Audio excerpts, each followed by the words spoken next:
What is going on, everyone? My name is Andy. Welcome back to another FPL video. In this one, we're talking about my FPL chip strategy. So this isn't necessarily about the best chip strategy for those of you on wildcard and stuff like that. It's all about my own team. I'm going to talk you through what my thought process is, why I'm leaning one way versus another, what there is to think about and stuff like that as well as go through how my current team is looking and how it's looking for future game weeks too. So if you enjoy this type of video, please do give it a like, hit subscribe if you're new around here, and let's just jump into it. So we should start off by looking at how the team looks right now and also what chips I've got left, right? Because it's my chip strategy. I don't necessarily have the same chips that all of you do. I haven't used them in the same weeks and stuff like that. So my wild card has gone. I used that in game week 18. I bench boosted the week after in game week 19. And both of those chips did quite well, although obviously it's going to be a little bit more of a struggle now than for those people who've got their wild card left. Triple captain is currently active in game week 26. Harry Kane's got 6 points so far. Let's see what he does against Fulham later this week. And then my free hit is the one I've got left, right? So that's what I'm thinking about the most. That's what this video is going to revolve around. Now, the team you see on screen right now is my game week 27 team as it stands. I may make a transfer. I haven't decided on that yet. I'll talk about that in my team selection video. The green ticks are all players from teams that are playing in game week 29, right? So this is the next big blank game week that we've got. There's going to be at least one other in game week 33, which I'll talk about later on. But this is the one where a lot of teams are not playing. In fact, there's only 4 fixtures, right? So there's only 8 teams that are actually playing. So I've got 1 from Aston Villa, Martinez. I've got 3 from Leeds. Obviously, Rafinha's on the bench for this week as it stands, but for game week 29, he will definitely play. So Dallas, Bamford and Rafinha. And then from Spurs, I've got Son and Kane. From West Ham, I've got Antonio. And then I've got Burn from Brighton, who I'm just hoping keeps his place. Now, the reason I've got a lot of these players, and why I'm not too worried about game week 29 is, if you think about, and everyone will keep asking all the way to game week 29, how many players should I have? How many should I have? Well, I've got 8, and I'm pretty happy with that, right? When I think about what people will have that I haven't got, I don't think there's too many players. So Kane and Son are going to be really popular, right? A lot of people are going to have them. They've just had a pretty good double game week 26. They've got a good fixture in 27, and they play in 29, and they got a good fixture in 30, right? So they are good buys for a lot of people that a lot of people will go and put into their team. People may triple up on Spurs now, either adding in Bale, Reguilon or Lloris, right? So I've not got them. That's something to think about. With Leeds, Dallas, Bamford, Rafinha, it doesn't go any further than that. People might have Meslier, they might have Harrison, but if anyone was free hitting or wildcarding right now and having 3 leads, these are the 3 players that most people would put in. So I'm happy with that. And then elsewhere, I've got Martinez, which I think, again, a lot of people will have. The couple of players that I don't have is a Aston Villa striker, right? But as you can see, I've got my 3 striker spots already filled. Kane and Bamford, who a lot of people will have. And then Antonio, so he's actually a bit of a differential for me now. And yes, I didn't go for Watkins in double game week 26. I might live to regret that. He's got an assist so far, plus another game. But Antonio's got Leeds next week, so I'm kind of happy with that. Then he plays Arsenal in game week 29, and Spurs play against Villa. And obviously, so that means Watkins is playing against Spurs, right? So I don't know if Antonio versus Watkins is that bad of a call, really. If Grealish was back, he is someone that I would look at. But outside of that, I'm pretty happy, right? Again, it's not about how many players you've got, it's about the quality of them, and I think most of the players I've got are pretty good quality. But I also want to have a look at game week 29 and think about whether using the free hit is good, or whether we can carry some of these players forward, or how many of them we're going to have to think about getting rid of. So let's have a look at the fixtures for 29. Okay, so what you'll see here is at the bottom, it's all the fixtures. They're in game week 29. So Fulham versus Leeds, Brighton versus Newcastle, West Ham versus Arsenal, and Villa versus Spurs, like we've just spoken about.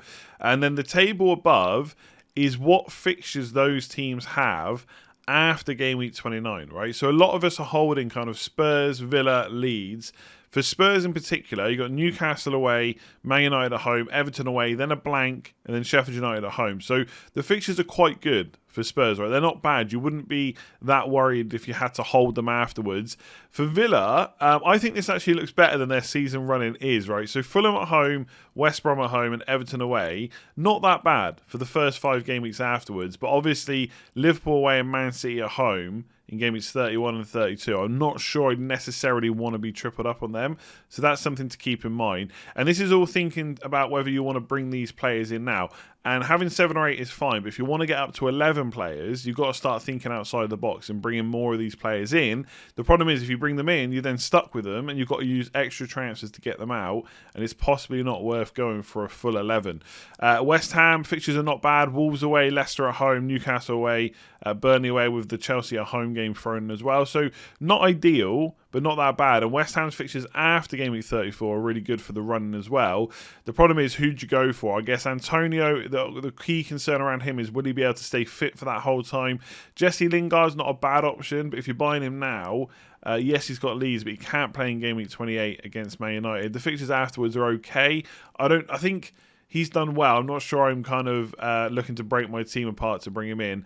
Leeds, really bad, right? Sheffield United at home in 30 is decent, but then Man City, Liverpool, Man United after that. That's bad for any team. I don't care how attacking Leeds are. I don't want to triple up for those fixtures. Dallas could potentially be benched, but already I've got these players locked in. If I'm using transfers to bring in more players above the 8 that I've already got, I'm already thinking, well, how do I get rid of these players afterwards, right? So that's something to think about. In terms of whether to use your free hit in 29, that's going to depend on how many players you've already got, how many you want to bring in, how many you want to hold afterwards. I'm already in a position where I have 8, right? I've said that already. And I don't necessarily, like, what would I change on free hit? That's the key question. What would I change? Kane and Son absolutely would still be in. Martinez, okay, you could possibly go somewhere else. You could possibly double up on Brighton defence and take a risk on that, given that Newcastle are probably going to be missing Almiron, Saint-Maximin and Wilson for that game, right? So their attacking threat is going to be down. I wouldn't go Fulham goalkeeper against Leeds, and I probably wouldn't back West Ham or Arsenal defence either. So I've got Martinez. It's not ideal against Spurs when I've got 2 Spurs attackers, but I'm obviously hoping for some save points there. And I've got Dan Burn as well. So Newcastle are kind of out for me. Arsenal, potentially, right? They have Liverpool at home in 30, which isn't great, but then it's Sheffield United, Fulham, Everton, Newcastle. Arsenal's fixtures are quite good. Now, the one problem I have with Arsenal is, how much are they now concentrating on Europa League? And if I get 3 of them in for this game, how many of those am I confident will definitely play? Like Aubameyang, Lacazette, Saka, they could get rested at any point. And I just, basically, I guess is the long way of saying, I'm not really sure why I would use the free hit. I've got 8 players already.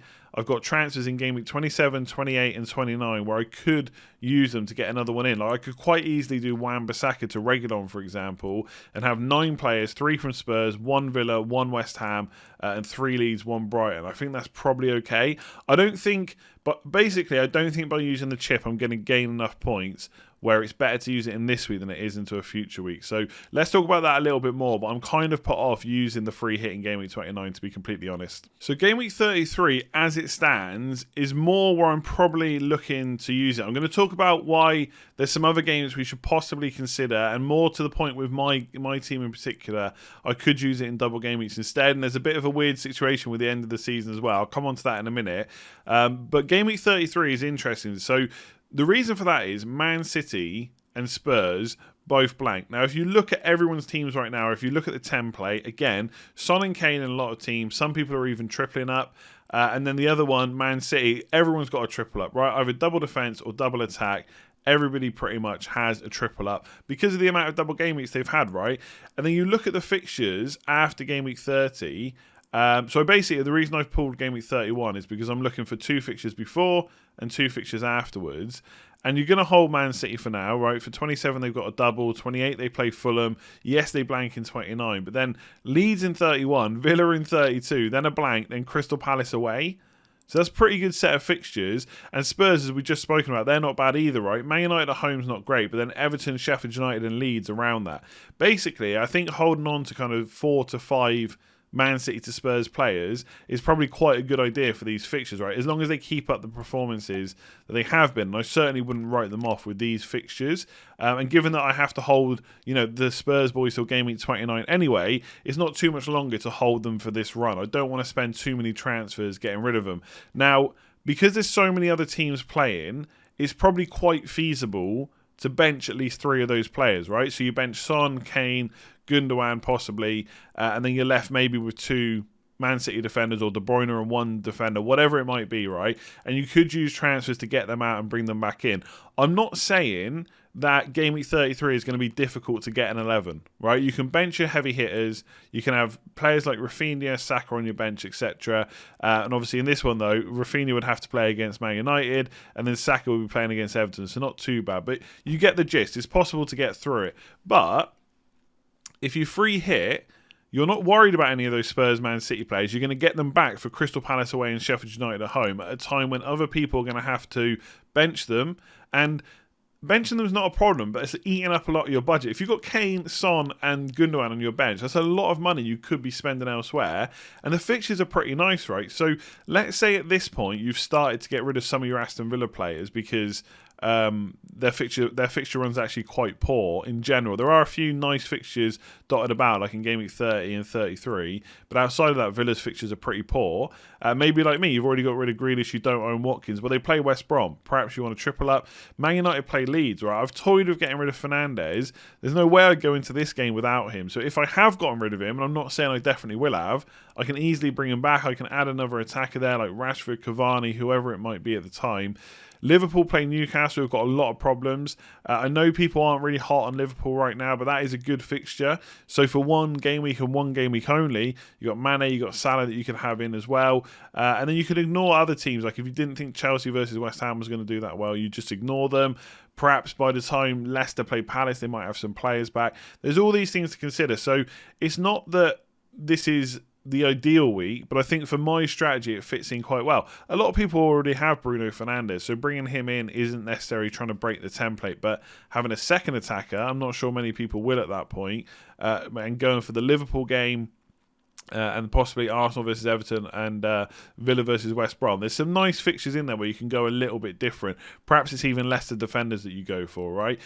So I'm not saying this is now the best chip strategy, you have to go for this, but I feel like there's a lot more upside with 33 than there is in 29, because in 33 you're having to bench a lot of heavy hitters, and in 29 everybody is building towards the same team, right? I've said it a million times already. 2, maybe 3 Aston Villa players, 2, maybe 3 Spurs players, 3 Leeds, everybody's got the same team. If you free hit, I'm just not sure there's enough differentials to go around to make it worthwhile, whereas in this week you can do something a little bit different and maybe try and break the template for a week while also keeping the players that you probably want from game week 31 to 35 and maybe even longer as well. So there's a few other rearrangements to think about, right? So Everton versus Villa has to be rearranged, and Spurs versus Southampton still has to be rearranged. So those 4 teams will have a double game week at some point. Now, obviously, I've spoken about Ben Crellin quite a bit. We're going to look at one of his tweets in just a second. He thinks potentially Villa versus Everton could get put in game week 28. And that would mean Villa have Newcastle away and Everton at home, and Everton have Burnley at home and Villa away.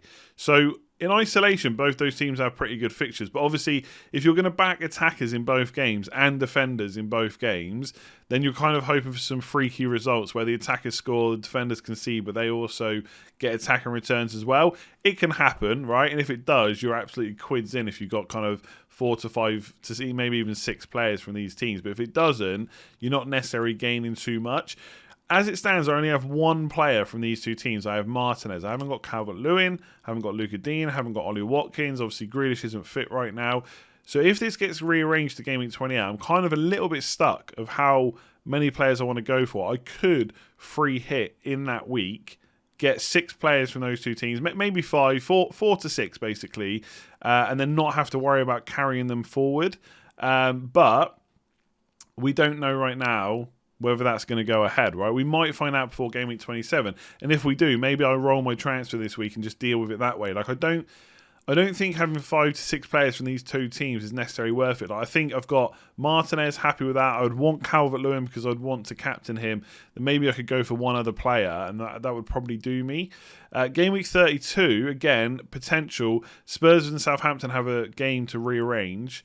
So this will be a double. Whether it's 32 or not, we'll have to wait and see. Again, Ben thinks it could be in this one, but it could be in a different week as well. If it was in this one, Everton away, Southampton at home. But I've just spoken about how I want to hold my Spurs players anyway. So I'd already have Son and Kane. So I'm not worried about that. And everyone's going to captain Kane in that week anyway. Maybe Son, maybe Bale.